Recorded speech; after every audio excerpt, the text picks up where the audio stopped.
Muhammad Alif bin Muhammad Ridwan, peserta LPM tahap Perak daripada Badan Operasi Bilik Jitu Kerajaan Pemanis.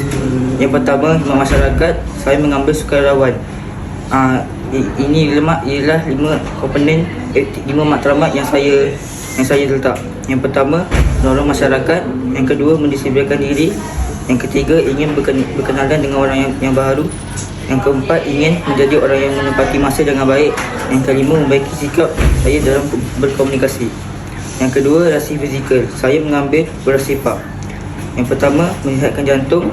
Yang kedua, ingin menjadi orang yang lebih sihat. Saya ingin menurunkan peluh badan. Yang keempat, saya ingin mengharumkan nama baik sekolah. Yang kelima, saya ingin menurunkan berat badan. Yang ketiga, kemahiran, saya mengambil melukis 10 gambar. Yang pertama, ingin mengisi masa lapang.